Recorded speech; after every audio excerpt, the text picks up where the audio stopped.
So welcome to the governing body meeting, Newcastle Gateshead CCG. And as I say, this will be a recorded meeting and will be made available on the CCG website. Okay, so yes, welcome everyone. Do we have any apologies, Louise? Peter Ward and Bill Cunliffe. Okay, thank you. Any declarations of interest? Yes, Chair, please. just to say that my daughter has started to work for Newcastle upon Hospitals in the community team, but there shouldn't be any conflict of interest. Okay, thank you, noted. We are quorate, so that's excellent. Minutes of the previous meeting held on the 14th of July. Just accepting them for accuracy, those who were there. Yes. Are we happy to accept them? Thank you very much. Margaret, just quickly flicking down on myself. There were no matters arising, therefore, from the minutes. And we can move on at pace then to agenda item 7, report from the Chief Officer, which has my name against it. But I don't think it was meant to be me. Thank you, Chair. I'm happy to pick that up for you. Thank you very much, Mark. Good afternoon, everybody. Firstly, I think that it's really pertinent that as we go into what looks like another very difficult part of the year with COVID, the first thing is just to say thank you to everybody. Everybody in the CCG, everybody who provides and delivers services for our public and patients for everything that you have done and continue to do through this very difficult time. We are very clearly moving into another part of the year, winter, when we would normally be faced with challenges anyway in terms of access to our services and equally in terms of things like flu. But the current scenario makes that even more difficult and more complex. And having said that, we've worked hard over the last couple of months, working with colleagues across the whole of the health and social care environment to think about our plans for winter. And those plans are more complex than the work that we've done up until this time with the pandemic. Insofar as not only are we thinking about what we're seeing in terms of a resurgence of the virus, but we're also dealing with the legacy of the COVID virus first time around in terms of care for our public and patients, exacerbations in long-term conditions, mental health issues, and also because of the various effects of lockdown on people. But we're also thinking about flu. And again, we've also got to think about also the possibility of the availability of a COVID vaccine. So we are looking at a very complex picture going forward, but we are putting in place very robust plans, not only as a CCG and not only as GP providers, but also with our colleagues in the hospitals and local authority to be able to deal with those things. As we look forward, though, we're also very much aware that we need to deal with those things and keep our foot to the pedal in terms of putting back our services that were temporarily halted in the system as we dealt with the first wave of COVID. And that does bring to bear a whole new set of challenges as well. It's the challenge not only of dealing with the winter pressures, but it's also the challenge that we're not able to do as many operations or diagnostic procedures or whatever it is in a particular session of work as we did before COVID because of all of the infection and health protection requirements. So that presents us with another challenge as well. I think it's also fair to say that as we're doing all of this, we do have a very clear view on health inequalities. And we do have a very clear view on how we are trying to put these services back in place and help protect the most vulnerable. That's not least in terms of the whole Black and ethnic minorities agenda, both for our public and patients and also for the staff in our hospitals as well. So the picture is very complex. and there are lots of challenges coming down the line towards us, but it's to, again, give assurance to the governing body that we have got plans in place that allow us to do those things and tackle those things. But of course, it is a fluid environment, and we will continue to look at those plans and change them as we need to, depending on what we are faced with. As we're doing all of these things, final thing for me to say is that the rest of the system is similarly planning and putting in place the processes and procedures that we need to deal with what's in front of us, not least in terms of LRF, local resilience groups coming back to consider what needs to be done collectively as systems, and the strategic command groups as well starting to be put back in place, that both Julia and I sit on for the Northumbria area. So with that, David, I'll pass back to you. Happy to answer any questions as people have them. Okay, thank you, Mark, for that update on the situation. Does anyone have any questions that they wish to ask Mark at this time? No? Yes, sorry, Margaret. Yes. I was just going to ask Mark, what does he think are the greatest areas of risk? That's a really interesting question, because they are multiple and many. I think in all the plans that we've put together over the last couple of months, they were while we were starting to see the infection rates reducing, and they were very much predicated on continuing to do that. Obviously, just in the last week, we've started to see those infection rates rise. And that's one of the reasons why I said we will need to continue to be nimble and fleet of foot in terms of our plans. I think the new regulations that I think are coming into being tomorrow morning at 1 minute past midnight, we'll have to see how that affects the situation.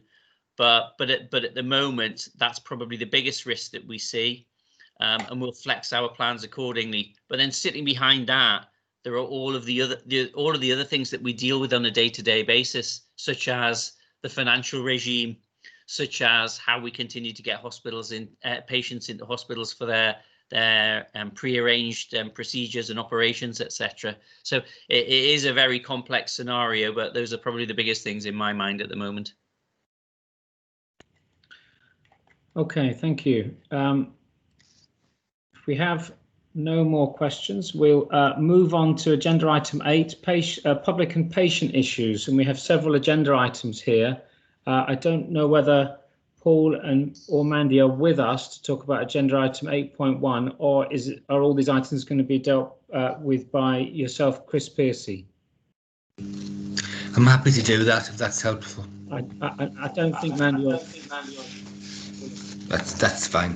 Thank you, Chris. So the patient public involvement and engagement paper really is before you now. We send this paper every month to every governing body and executive committee. This outlines the amount of work we've been doing since our last meeting and describes some of the challenges we've had in terms of our team structure. We had 2 people who were regular members of the team, one being on maternity leave and has given birth to a healthy baby boy, and the other one, Nora, retired after some time working in Gateshead predominantly. We've now managed to appoint a secondee from Durham CCG who comes with significant experience and will be a real asset to the team. So we've got that going forward.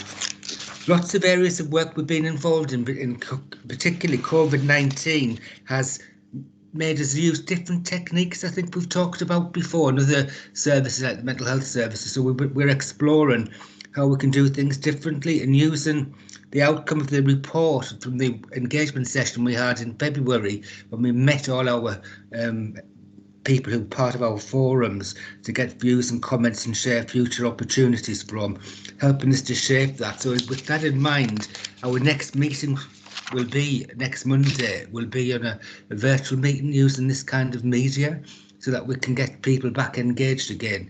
We haven't been doing a lot of that in the past, to be honest, over the last few months. We've been sending out newsletters and information and listening through emails and things, but we really started to pick and step this back up again. And the paper itself covers how we're going to do some of that and describes what people's preferences were.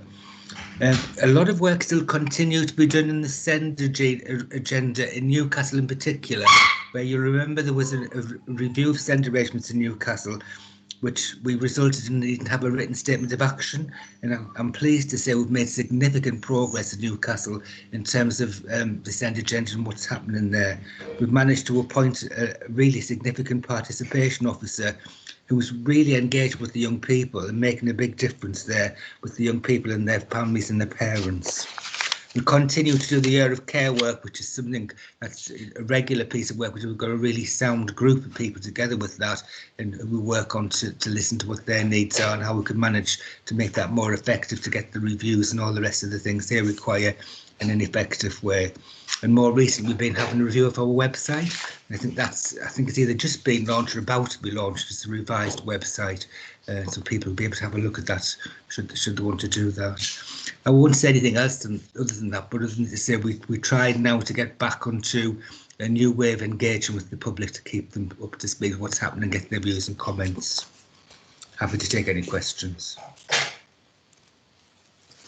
Yes, Liz, and then Oliver.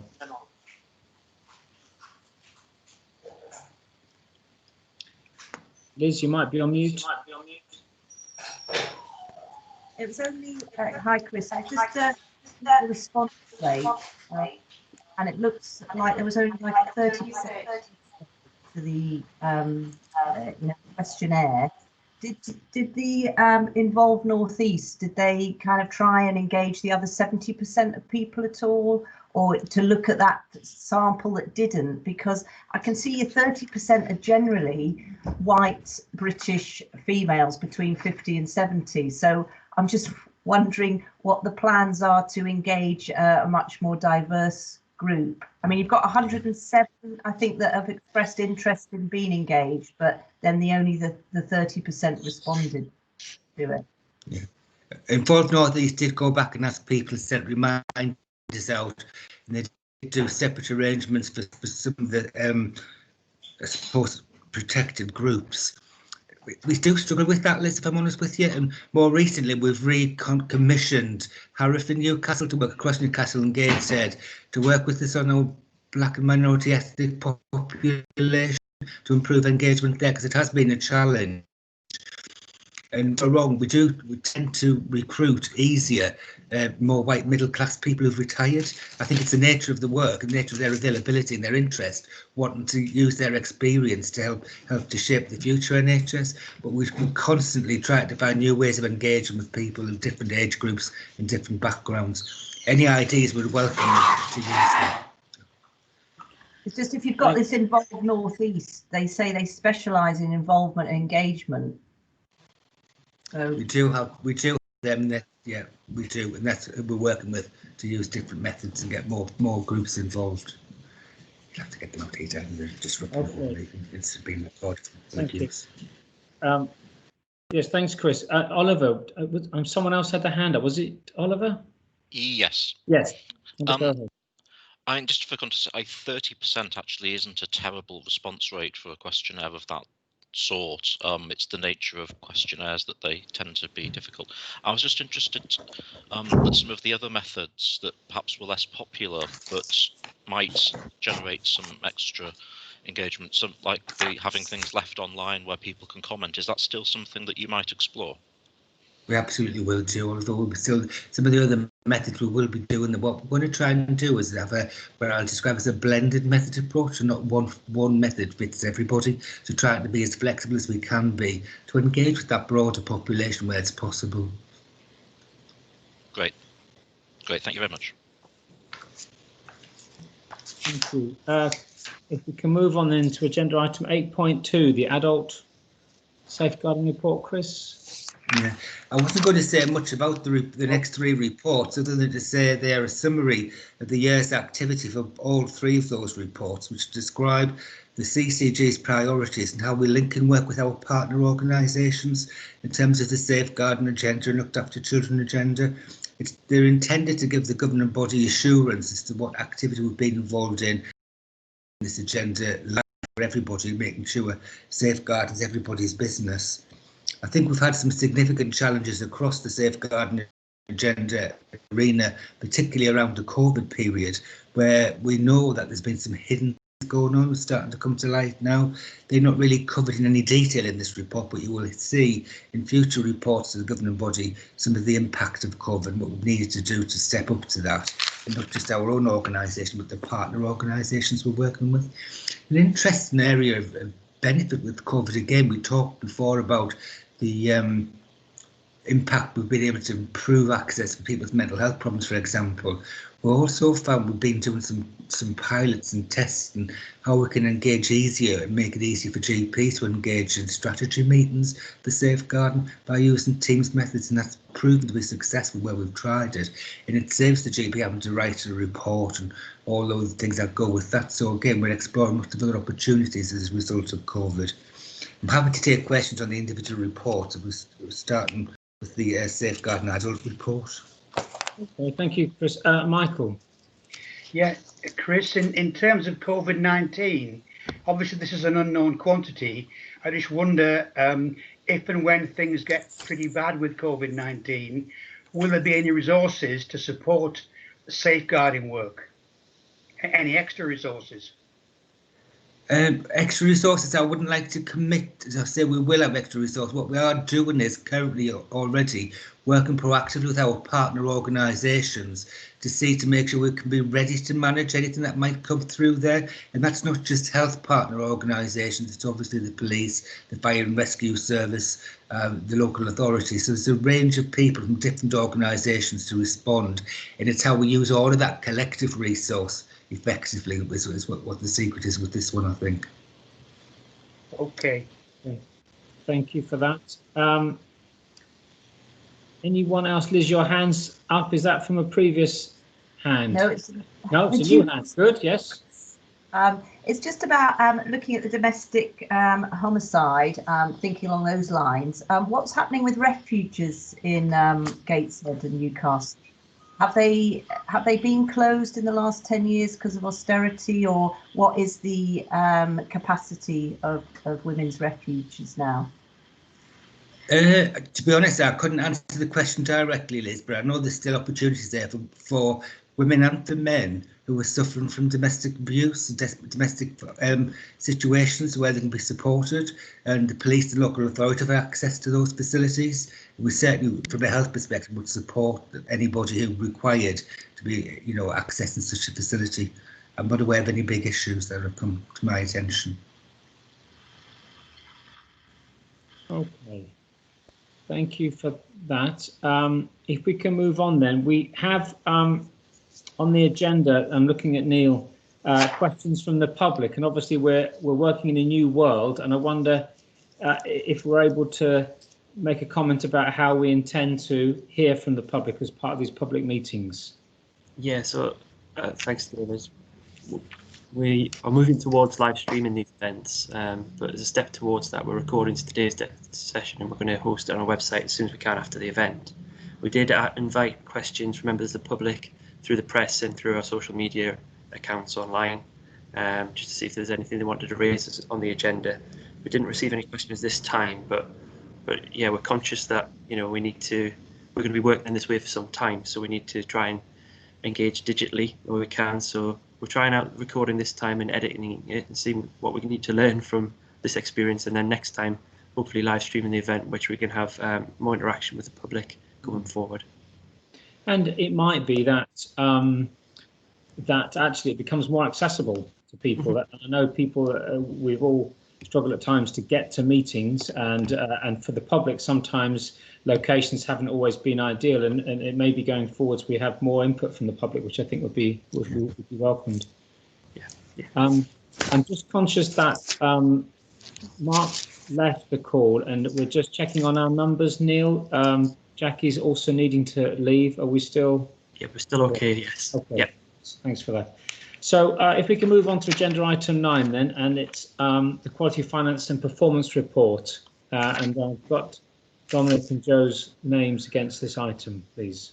Yeah, thanks, David. So hopefully members have had chance to have a look at the slide set that we send around routinely as the integrated delivery reports that we break down into quality and performance. So just want to bring your attention to a few of the quality items that you'll be familiar now. So the hospital and community acquired infections continue to report as an outlier on this, but as you will recall, I've said previously that because of the nature of the work that they do as a tertiary centre, that isn't entirely unexpected. Serious incidents throughout the COVID period as a CCG, we have continued to meet in terms of a serious incident review panel. And this is a second level of review, really, because all serious incidents that are reported to the CCG have already gone through a sort of trust or organisation level serious incident review process. We also look at primary care serious incidents when they occur. But the majority of things that we look at are unexpected deaths, falls from which harm has resulted, and the more serious levels of pressure damage. And as a panel, we have opportunities through the panel to meet with Trust, to put questions to them, to raise queries, and we keep those issues open until we're happy that those queries have been adequately addressed and that the learning from those incidents is captured. So you'll be able to see from report that those incidents aren't increasing, and there's a little bit of a breakdown of the sorts of things we've been looking at. The other thing to sort of just mention is that the national sickness absence level is 5.35%. And we have our two acute trusts are below that sickness absence level. Our mental health trust, as is typical of mental health trusts, is above that level. And NEAS is also reporting a staff sickness absence that is above the national average. And the point really about this is that we would anticipate and governing body members and members of the public will anticipate that when we're reporting these data around the COVID period, we will see these increase for understandable reasons. The only other issue to mention is that there's a note there about a Regulation 28 report, and these are reports that coroners can issue to providers when they think there is significant learning around when a death has occurred that has been referred to the coroner. And this particular incident was around a man who had a number of existing comorbidities anyway, particularly in relation to diabetes and heart disease, and he was in the hospital for a planned procedure following some spinal fractures related to ankylosing spondylitis. But during his admission, he had a very shaky time with TIAs, but also heart attacks, and had to be transferred to Freeman for catheterization and stents. Unfortunately, he was transferred back to the RVI and had further incidents, and the coroner felt that if he'd been kept at Freeman and monitored more carefully on a cardiology unit, then the outcome might have been different. So the trust has taken the recommendations on board and have altered the way they're going to be doing things, which includes nobody being transferred back to a non-cardiac setting without formal sign-off by a cardiologist. I'm happy to take questions on any of the details, and clearly Chris is also very much part of the quality work and leads a lot of it, so it may be he that's in a better position to answer specific queries.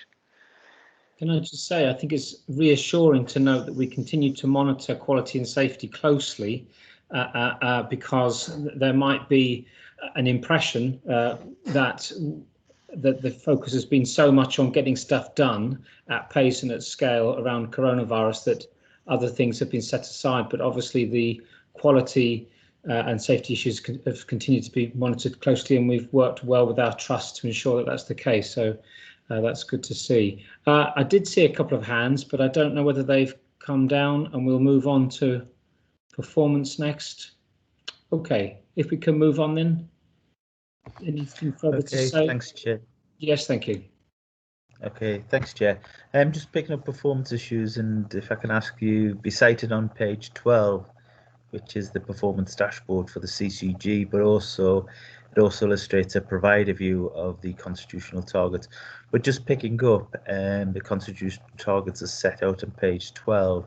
We can see in the top part, both in terms of A&E performance and ambulance response times, we are actually achieving the target. And as ever, there are many reasons, and the issues are complex. But you wonder just how much patients not wanting to access hospital services is playing a more influential role in terms of these areas of performance than certainly in previous periods.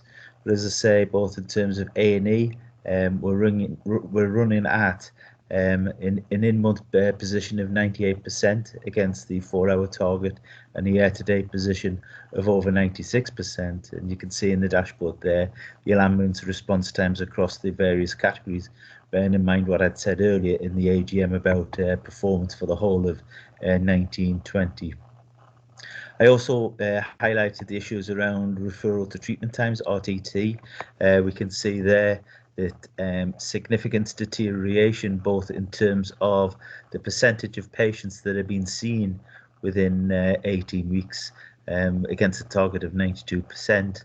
What we're seeing is levels around the sort of 50-60%, but also in more concerning is the number of patients that are waiting more than 52 weeks for their treatments, and we can see that the growth has been on an exponential rise over recent months, as we haven't been able to get through capacity in terms of more complex operations. In terms of diagnostics and cancers, as you can see again, significant deterioration in performance levels across the two-week, 62-day and 31-day targets. And in Appendix 1 of the report, you can see that actually that is quite common, unfortunately, across all of the CCGs and all of the providers. In terms of mental health, we are seeing some improvement in terms of access to IACT services, in terms of the year-to-date performance, and using other methods of engaging people in the talking therapies. That is actually having dividend. But we also hope to undertake a waiting list initiative in terms of catch up in terms of some of our patients who have been waiting to access IACT services. If I can just quickly just cite yourselves on the provider view, that is on page 14 of the IDR. We can see Newcastle hospitals being a tertiary centre for cancer services. We can actually see in terms of the impact of being that centre and accepting non-referrals, and the demands on its services is certainly having it's causing challenges in terms of, as I say, making those waiting times for the cancer pathways.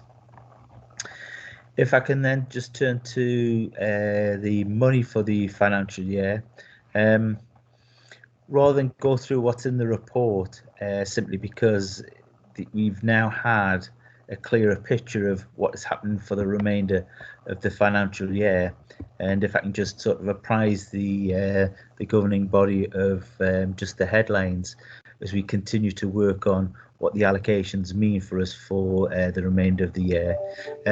Overall, we've been allocated just over £1 billion within our ICP, and it's certainly noteworthy that the allocation has been made to an ICP. So increasingly, we are having to work and make considerations on an ICP footprint rather than an individual CCG basis. Our overall allocations across the 3 CCGs in the North ICP have been reduced by 17 million. So overall, we've received a net of £903 million for the remainder of the year. Despite having 17 million taken off the CCGs, we've been given an additional nearly 12 million of growth funding, plus, or on top of that, an additional 34.5 system top-up monies for the whole of the ICP.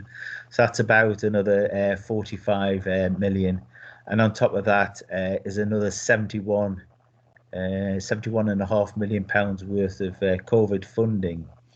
We are working collectively, as I say, with our provider colleagues just to try and understand what is the underlying deficit of the CCGs and providers, and it's worthy to note it is a deficit position. We think the net deficit is down to about 10 million pounds, and on top of an overall system funding envelope of about well over £1 billion.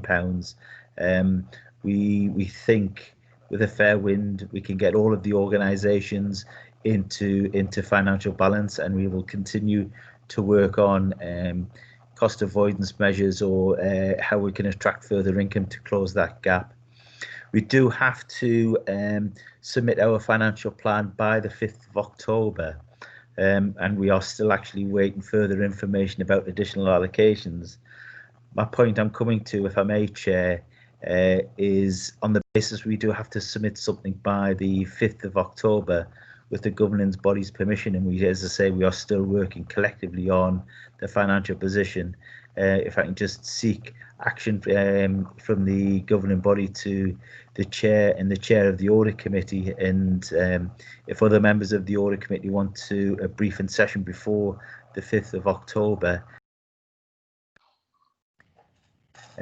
body's permission to do that as a means by which we can just sign off a provisional plan, because of the timing of our sort of committees doesn't permit us to get to that point in terms of full governing body sign off, because of the difference in timing and the timetable.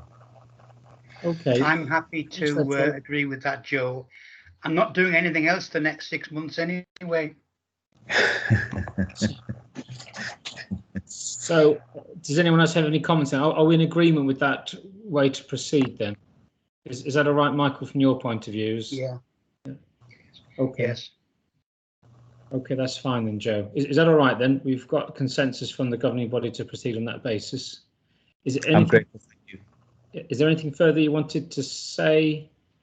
Or we? I'm happy to leave it there and invite questions if. Sure. If I may. Michael, is that a new hand? No. No, it's an old hand. You're an old hand. Liz. Hi, Joe. It's about the contracting part of the document. Is that okay to ask questions about that bit? By all means.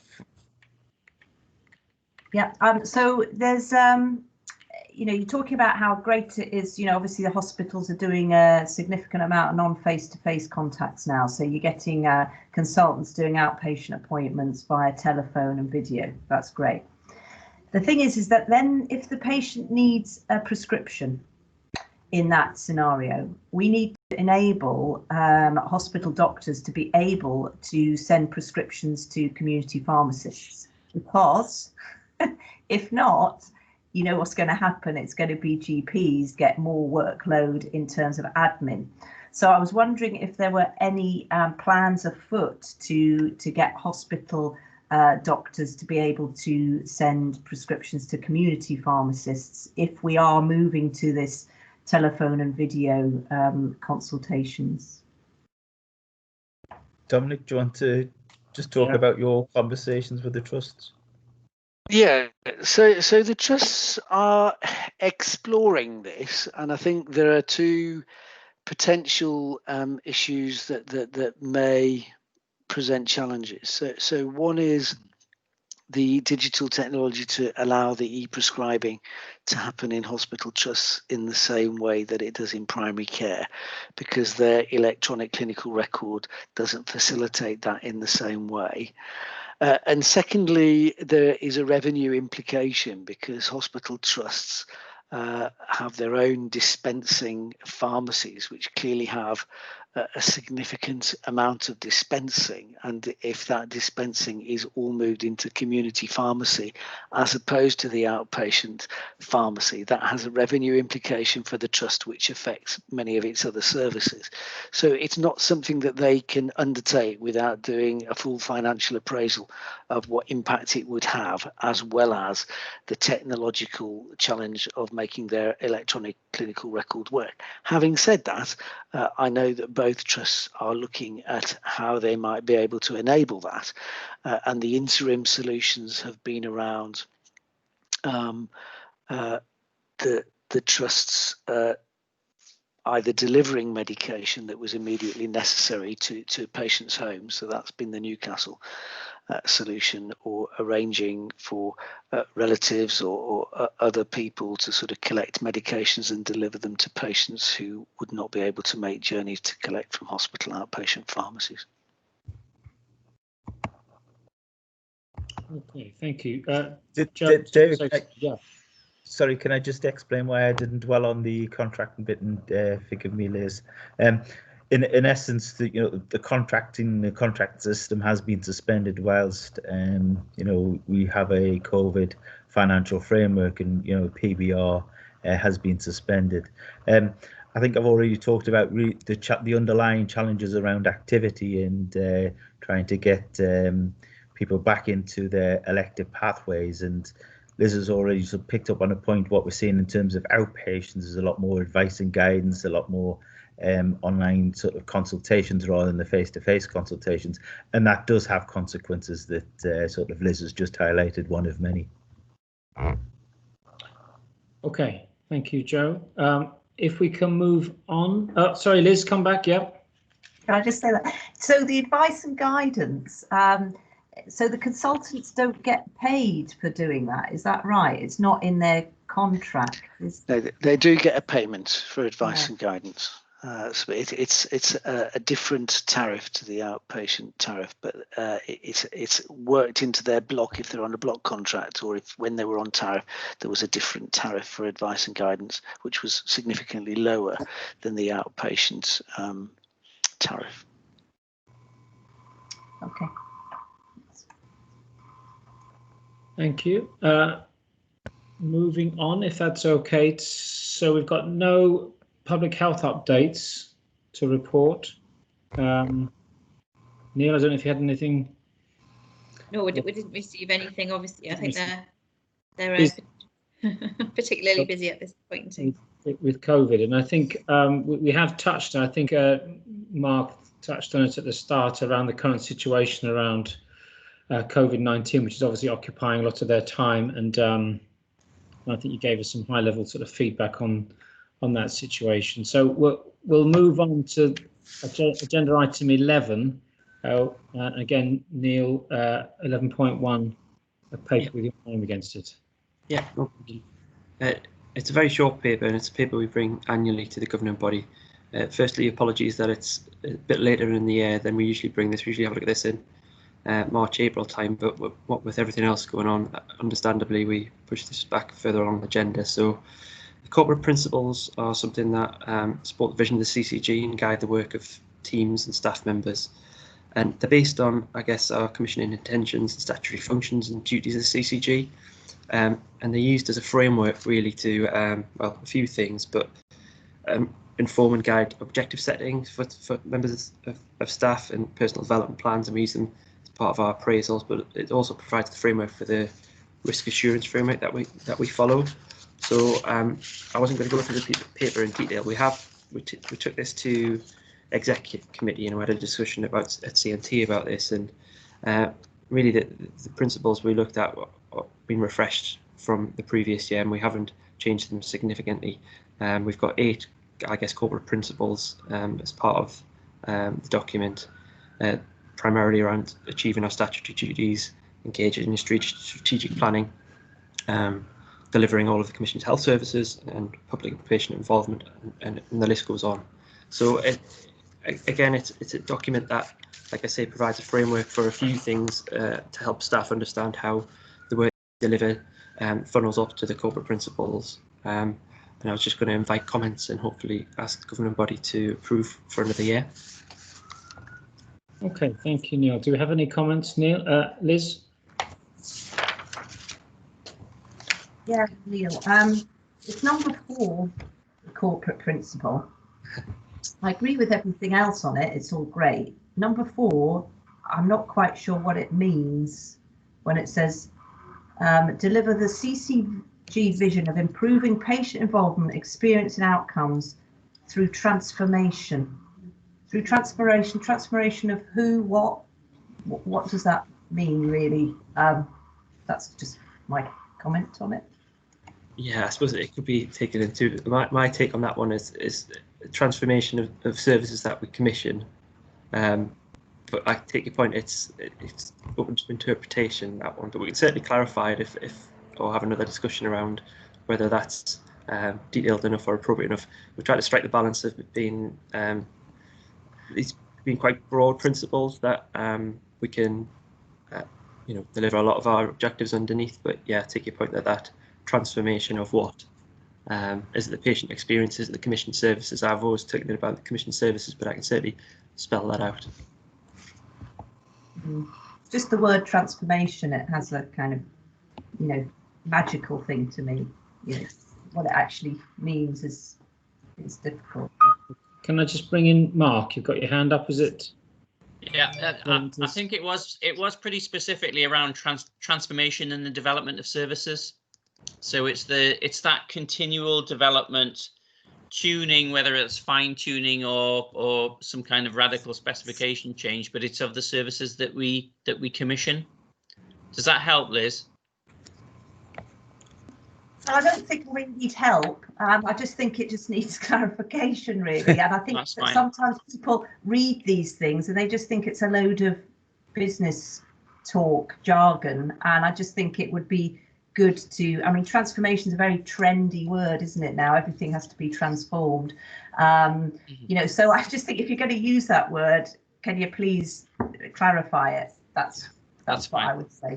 We'll come up with a proposal for some wording that just fleshes that out a bit. Okay. Well, are we happy to approve it on that basis? Yeah. Yes. Yep. Okay. Joe, agenda item 11.2.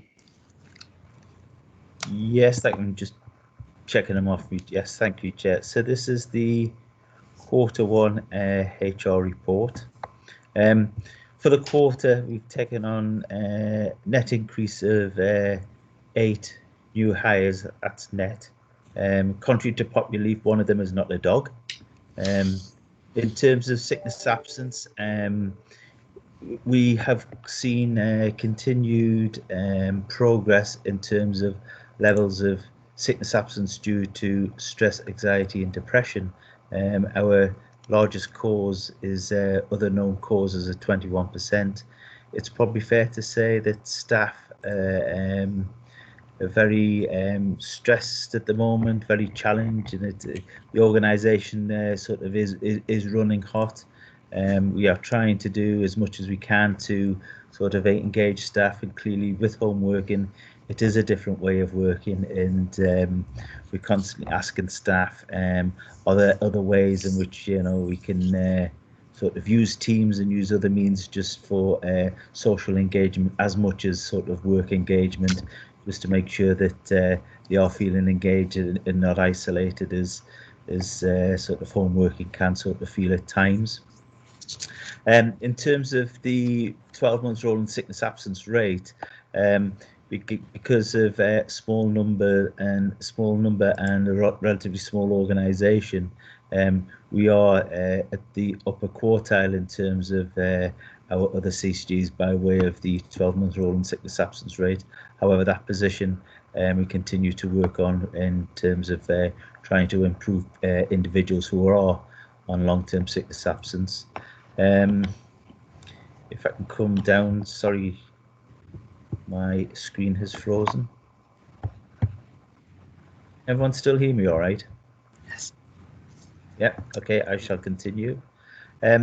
Moving on through the report, it's probably fair to say in terms of the first quarter, you may recall that is when COVID really kicked in terms of its first wave, and in terms of supporting staff and also testing staff.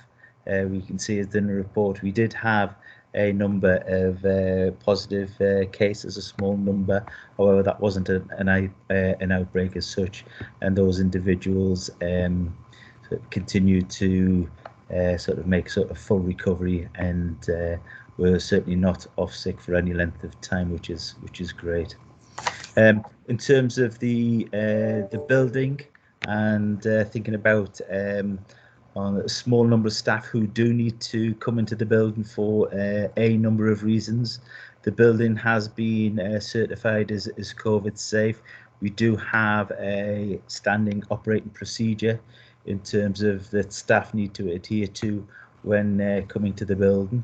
And also we will continue in terms of staff welfare to seek accreditation for the Gold Better Health at Work Award, which is due in January in terms of our submission. There are some pictures on page 6 in terms of some of the things that we have been doing with staff online and through Teams, which has been fun. And of course, in terms of Dr. David Jones, we've also had Dr. David Jones in the chair, our only owned soldier in terms of supporting staff in terms of their welfare and support. Staff survey, again, we are picking up these issues around impact of COVID and ways of working that emanate from that as part of our staff survey questionnaire this year, and we'll be bringing the results back to the governing body by way of the staff survey results, and in particular how staff view we've managed the situation and HR issues arising from COVID. I'll stop there, Chair, and invite questions. Thank you, Joe. Yes, I well remember being grilled in that session on my life and everything else about it. Okay, any questions? Mark, you've got your hand up. Is that from before? No, okay. Any other comments or observations or questions from anyone? Yes, Michael. Joe, there was a 14% had eye problems. Is that to do with visual display units or too many Teams meetings? Short answer, I don't know whether there's any specifics where that relates to one member of staff, but what I will say, Michael, is that we continue to support staff in terms of eye tests and encourage staff to have annual eye tests, for which we do actually reimburse staff. Julia, do you want to come in on that point? Is it related? Yeah, just to comment that I know who that staff member is, and it's not related to Teams or Zoom. It's a pre-existing health condition. Okay, thank you. Okay, if we're okay to move on, I think, Neil, there's 3 papers on assurance, risk and governance. Yeah, I'll just try and share my screen. Hopefully this will work. Just a couple of slides. It's easier to just run through 1 or 2 slides than, because I'm conscious there's a lot of appendices with this report, and just to try and summarise some of the changes that we've had this reporting period. So this slide just shows a profile of all of our risks. The matrix on the left, the blue highlighted numbers are strategic risks, and the other one's operational risks, just to give you a flavour that there's a balance between the 2 different types of risks. And the bar chart on the right just shows changes from the last reporting period. So strategic on the 2 left, both on the left hand side, and operational risks on the right hand side, just to show you some of the changes in some of the risk profile since last time. I'll move on to the next slide because it illustrates some of the changes we've had this time around in our extreme and high risks. So if you look at the bottom 3 risks on the slide there, you can see that the risk profile, risk rating is improved. So it's gone from a 16 red or a 15 red into an amber category. And the 3 risks there around implementation of primary care networks. So I think COVID impacts certainly disrupted the timetable for implementing PCNs, but some of that had settled down. and I think we've moved forward on that agenda somewhat. So the risk profile was adjusted by the risk owner to reflect that. 2316 around that lack of accessible PPE. I think we're in a different place now than we were in April time when we had to set up the PPE hub downstairs, and it was a real challenge for everyone to get the PPE to the front line. But that has improved, so we've reduced the risk rating around that. And the final one we've reduced is around liberty protection safeguards, and this is around preparing for the new regime. That's replacing dolls. And implementation timetables moved back to 2022, so we've got more time to, I guess, get ready for the new regime. And not to say that it hasn't gone away, but we've got more time to prepare, and the risk was around preparing for the LPS and what was a very challenging timetable, which now we've got a bit more breathing space. I'll just move on quickly to the last point before inviting any questions. And we added one risk this time, this reporting period, and following discussion, I think, a governing body and elsewhere around health inequalities in our commission services. And I know Dominic touched on this in his update earlier in the private section as well. But it is a big focus of the centre, and Simon Stevens' letter around phase 3 did highlight this as a key priority for the sector moving forward. So, right, our discussions last time were timely, and I think having this risk on the risk register just plants the flag that we've recognised this, and it is an issue for us that we're going to be looking at. So I'll just invite questions at that point, if that's okay. Okay, thank you, Neil. Do you want to take this? Stop sharing. I know I can see more people then. That's great. Okay, thank you. Any questions from anyone? No, thank you for pulling that together and for the narrative around it. It's very helpful. If that's okay, then you've got information governance strategy and the audit committee terms of reference.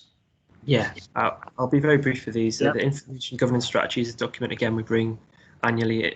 It's been through Quality, Safety and Risk Committee already as part of the suite of documents we looked at last time round. The only difference this time around the information governance strategy, we're proposing to have a 3-year shelf life. We've tended to do this annually, but the I guess guidance and statutory requirements around this don't change dramatically frequently. So we're proposing to have a 3-year shelf life on this one, with the intention that if anything does change, we can always bring it and update it and have it agreed at Quality, Safety and Risk and governing body. But it's just a document that's important, part of our suite of documents that helps us, I guess, evidence how we discharge our duties around data protection and information governance in its widest sense. So it details kind of roles and responsibilities of individuals in the CCG, but also staff and training requirements that we need to adhere to. We've updated the equality impact assessment as part of that this time round, but you'll see there's track changes in the document itself. I won't share it. It's a lengthy-ish document, but it hasn't changed dramatically, the content from previous years. But like I say, it's an important part of our suite of documents that we need evidence as part of the data security and protection toolkit that we need to submit every year. So just bringing it here for ratification, just to make sure that we've had sight of it at board level as well as the subcommittee level. Okay, thanks, Neil. Are we happy? Do you have any questions about it? Yes, Liz. Hi, Neil. Just the document you sent round on page 10, the equality and diversity statement has been removed. I was just wondering why that was. So if you look at the next appendix A, is the equality impact assessments replaced the narrative, if you like. So we've just changed the format of how we've included that, really. So that's what we've updated as part of. It's a new template that we're using to try and streamline some of the narrative around impact assessments. Okay, so you use that then.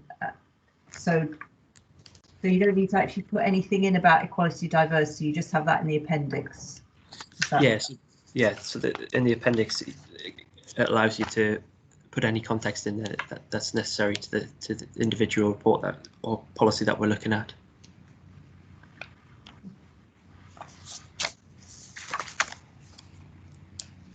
Is that right, Liz? Okay, thanks very much. So we're happy to approve the strategy.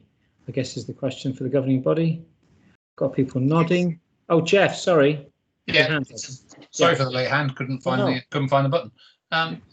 Just follow on from Lizzie's question. I was asked by an organisational body that we subscribe to where I work to fill in a survey in response to the Black Lives Matters campaign and issues, all about our workforce diversity and the diversity of our governing body and all that kind of stuff. And I suspect that at the end of this survey, they're going to say all the members in our organisation say this, and these are the stats.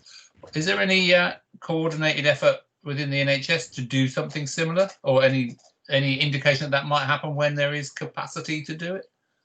Given if you look around the screen, our governing body is not necessarily representative of the ethnic diversity of our local communities. I'm not aware of anything. Neil, do you want to come in? I think part of the health inequalities. I think it's part of the health inequalities focus in the people plan. I'm not very close to it, but I think there has been a reference to understanding the diversity of organisations, and with the ambition of moving towards a more representative organisation. But I don't know the full details of that. But I think, yes, Jeff, I think it is on the agenda as part of that. See, Joe's got his hand up. I don't know, Joe. Sorry, I'm just make sure I was off mute. It's absolutely right. It is part of the people planning. It has been raised within the NHS for organisations to look at itself, look internally, and how representative of the people it serves, is its organisational makeup. So, yes, the NHS is moving in that direction. Okay, thanks, Joe. Margaret. Yes, I just wanted to say at the ICS partnership webinar back at the end of August, there was a session on workforce race equality and the collective promise, and Yvonne Ormston made that presentation. She was very good. She was very moving, really. And so I think there is quite a body of support for this work amongst our local leaders. Okay, excellent. Thanks, Margaret, for that. Okay, the final paper you've got there, Neil, is on the Audit Committee Terms of Reference for ratification. Yeah, sorry for taking up so much time. I'll make sure I don't submit too many things on the agenda next time.